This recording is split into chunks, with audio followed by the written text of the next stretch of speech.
അടിമാലി ലക്ഷം വീട് നിവാസികൾ നടത്തിവരുന്ന സമരം 10ാം ദിവസത്തിലേക്ക് കടക്കുകയാണ്. ഇന്ന് രാവിലെ പ്രദേശത്ത് ചെറിയ തോതിൽ മണ്ണിടിഞ്ഞ് റോഡിലേക്ക് വീണിരുന്നു. കൂടാതെ മണ്ണിടിഞ്ഞ ഭാഗത്ത് ചെറിയ രീതിയിൽ മണ്ണ് വീണ്ടിരിക്കുന്നതും ആശങ്കയ്ക്ക് ഇടവരുത്തുന്നു. തങ്ങളുടെ ആവശ്യത്തിന് പരിഹാരം കാണാതെ സമരമുഖത്തു നിന്നും പിന്മാറില്ലെന്നാണ് കുടുംബങ്ങൾ പറയുന്നത്.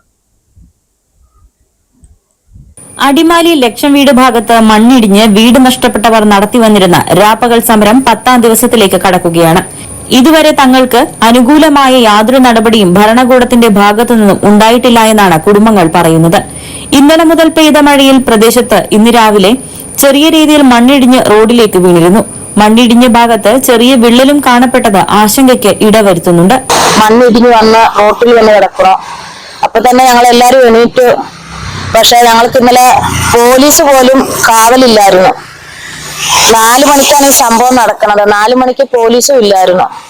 എത്രയും പെട്ടെന്ന് അധികാരികൾ ഇതിൽ ഇടപെട്ട് ഇനിയെങ്കിലും കണ്ണു തുറന്ന് ഞങ്ങൾക്ക് നീതി പാലിച്ച് ഈ സമരം പിരിച്ചുവിടണം എന്നാണ് ഞങ്ങള് ദയാനീയമായി അഭ്യർത്ഥിക്കുന്നത്. അല്ല, മണ്ണ് ഇടിഞ്ഞു വന്നാലും ഞങ്ങൾക്ക് നീതി പാലിക്കാതെ വരെ ഞങ്ങള് ഇവിടുന്ന് മാറുന്നതായിട്ട് ഉദ്ദേശമില്ല. ഇത് അധികാരികളാണ് എത്രയും പെട്ടെന്ന് ഇതിനൊരു തീരുമാനം എടുക്കേണ്ടത്. അടിയന്തരമായി എടുക്കേണ്ട തീരുമാനമാണ്.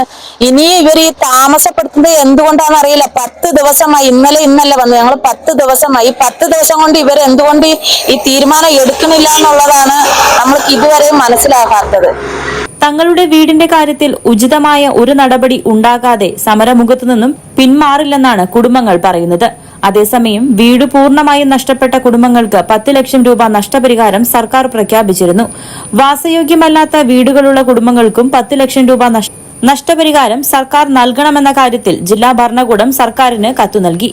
മുടങ്ങിക്കിടക്കുന്ന 4 മാസത്തെ വാടക കുടിശ്ശികകൾ ഉടൻ തന്നെ തീർക്കുമെന്ന് Devikulam sub collector V Arya അറിയിച്ചു. പ്രദേശത്തെ മണ്ണിടിച്ചിൽ സാധ്യത കണക്കിലെടുത്ത് സർക്കാരിന്റെ ഭാഗത്തുനിന്നും ഉചിതമായ നടപടി ഉണ്ടാകണമെന്നാണ് കുടുംബങ്ങളുടെ ആവശ്യം. News bureau, Adimali.